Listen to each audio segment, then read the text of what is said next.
This is Alistair Matheson reporting from Mogadishu in the Somali Republic of northeast Africa, which is in the news at the moment because of the rupture in diplomatic relations with Great Britain.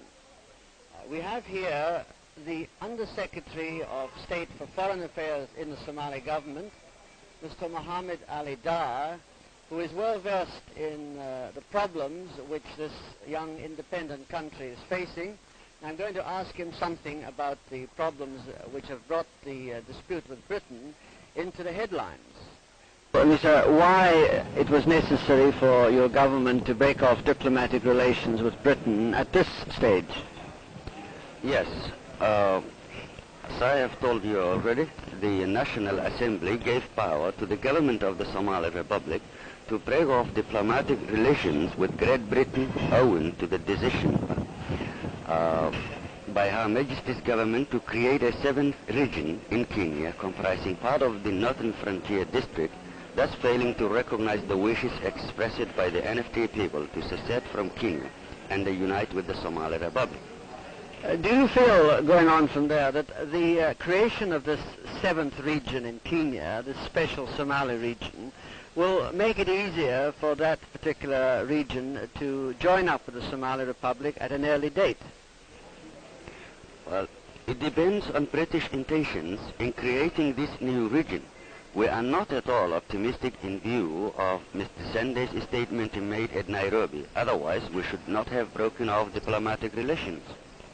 I see. Now, there is an impression in Britain that the British government might well have agreed to the Somali government's request on the NFD if only the Kenya elections could have been held first, thus avoiding upsetting the delicate negotiations between KANU and KADU that Mr. Sands was conducting in Nairobi. Have you any comments to make on that?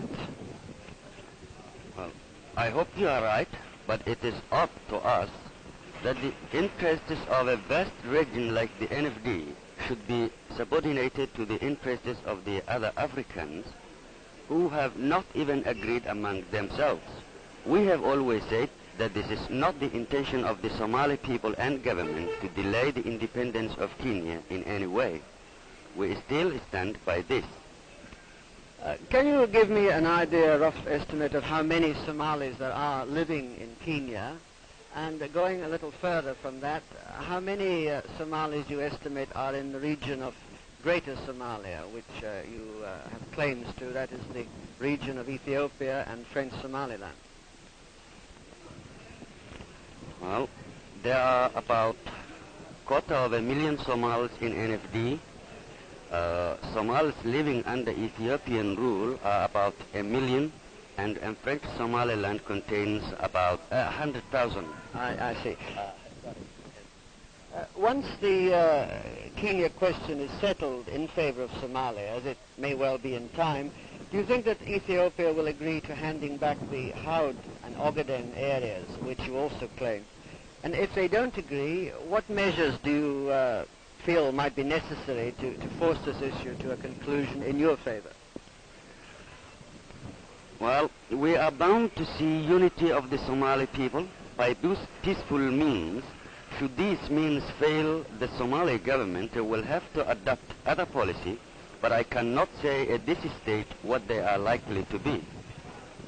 Now, one last question, if I may, sir. It's rather off the general point, but I understand that there are some Kikuyu refugees living in Mogadishu.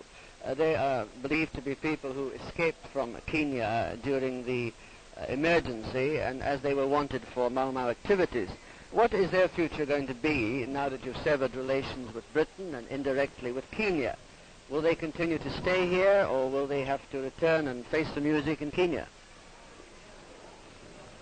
All Kenyans living in the Somali Republic, whether united for Mau Mau activities or not, will be given full protection.